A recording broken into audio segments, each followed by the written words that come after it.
selanjutnya Aceh. Yang kami hormati Bapak Kapolri, kami laporkan Pak, jadi untuk vaksin Polda Aceh, alhamdulillah menunjukkan peningkatan yang signifikan sampai dengan siang ini sudah 87%. Kemudian juga untuk vaksin lansia sampai dengan siang ini sudah 79,63%.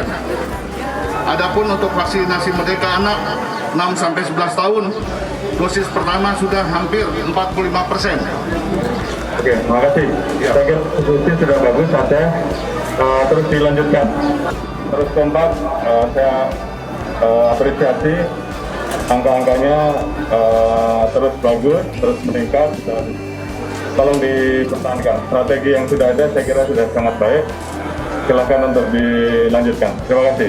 Terima kasih, Jenderal. Selamat siang. Lindung diri